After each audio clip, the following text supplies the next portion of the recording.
Halo teman-teman, nama saya Rizky Sari Irwanto. Di sini saya akan sedikit share mengenai perhitungan dan menganalisis rasio solvabilitas yang telah saya pelajari di mata kuliah analisis keuangan. Nah, pengertian dari rasio solvabilitas ini yaitu rasio untuk menilai kemampuan perusahaan dalam melunasi semua kewajibannya atau semua utang-utangnya, baik dalam jangka pendek maupun dalam jangka panjang, dengan jaminan aset atau kekayaan yang dimiliki perusahaan hingga perusahaan tutup atau liquid.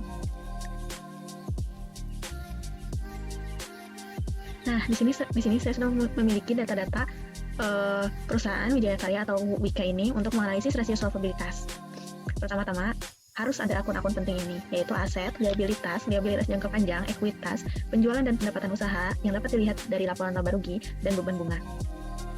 Nah, kita mengambil beberapa tahunnya. Ini untuk membandingkan dari tahun ke tahun ini Wijaya Karya atau Wika ini tuh naik atau turun nggak sih? Bisa nggak sih melunasi utang-utangnya? Gitu. Nah, untuk cara perhitungan pertama yaitu menghitung total debt to asset ratio atau DOA ini dengan cara membagi liabilitas dengan jumlah aset. Nah, lalu yang kedua ada total debt to equity ratio, yaitu dengan cara membagi liabilitas dibagi ekuitas.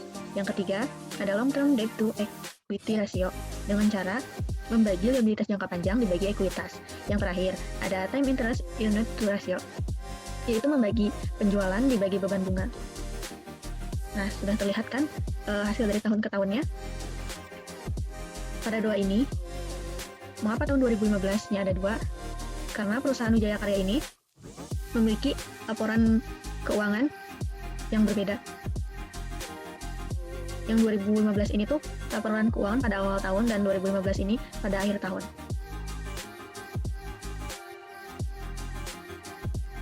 Nah, selanjutnya kita menganalisis DOA ini, total debt to asset ratio.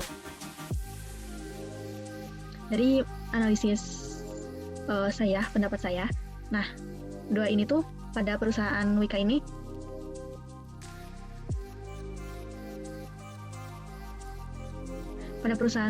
pada tahun 2015 pada awal tahun dan 2015 pada akhir tahun memiliki jumlah yang berbeda kan. Nah, kenapa berbeda? Karena hal ini disebabkan adanya perbedaan akun, yaitu akun piutang lain pihak berelasi yang terdapat pada aset tidak lancar. Nah, perbedaan komponen akun tersebut menjadikan analisis pada tahun 2015 awal tahun ini berbeda dengan 2015 akhir tahun. Dan perbedaan dari 2015 awal tahun dengan 2015 akhir tahun itu selisihnya 0,3 dan mengalami kenaikan. Lalu DOA pada tahun 2015 ke tahun 2016 ini mengalami penurunan sebesar 0,13 yang disebabkan karena pada tahun 2015 tidak memiliki beberapa komponen akun, yaitu pendapatan yang akan diterima dan uang muka yang terdapat pada aset tidak lancar. Dan juga pada tahun 2016 jumlah asetnya mengalami kenaikan yang signifikan dibandingkan dengan jumlah liabilitasnya. Kemudian DOA 2016 sampai 2017 mengalami kenaikan sebesar 0,09. Dan tahun 2017 ke 2018 juga mengalami kenaikan sebesar 0,03 yang disebabkan karena jumlah liabilitasnya bertambah hampir mendekati kenaikan jumlah aset. Namun pada tahun 2018 ke 2019 DOA-nya mengalami penurunan sebesar 0,02 karena kenaikan jumlah liabilitasnya tidak terlalu mendekati kenaikan jumlah asetnya. Jadi, total debt to asset ratio perusahaan Wijaya Karya ini dari tahun 2015 sampai 2015 dengan membagi jumlah liabilitas dan jumlah asetnya menghasilkan rata-rata DOA sebesar 0,68. Yang dapat disimpulkan bahwa kemampuan perusahaan Wijaya Karya untuk menutupi hutangnya menggunakan jumlah aset adalah cukup baik. Kemudian kita analisis total debt to equity ratio.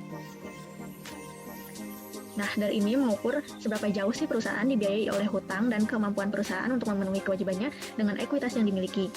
Nah, kita dapat melihat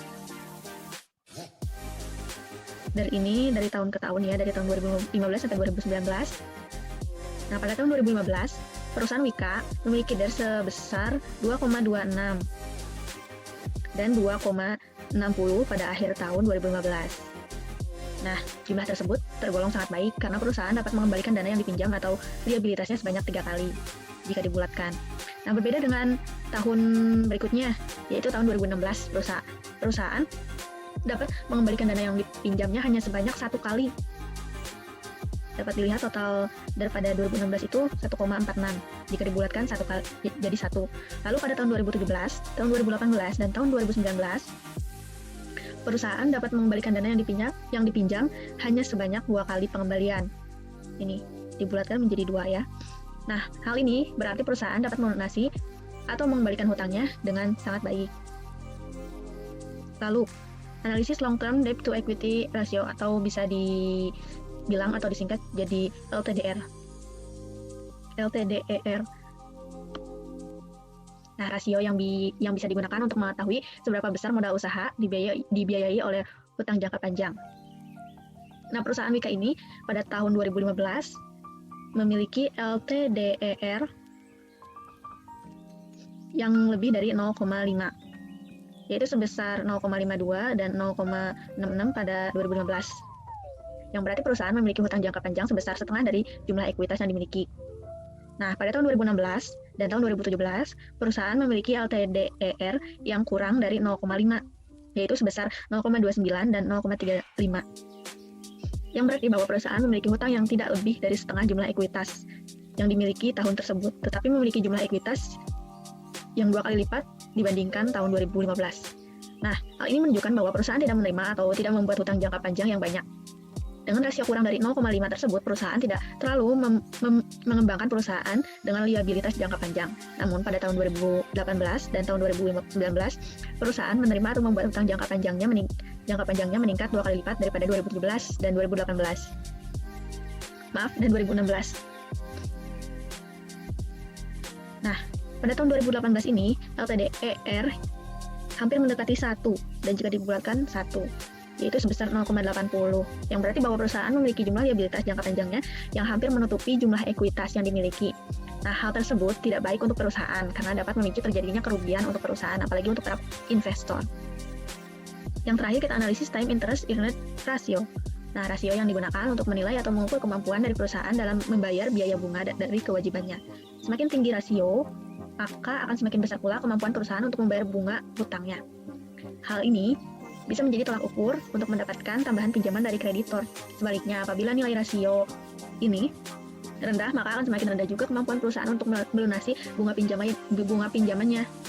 Nah, kita lihat dari tahun 2015 sampai 2019, kemampuan perusahaan Wika ini untuk membayar beban bunga dari liabilitasnya itu bisa dikatakan sangat baik.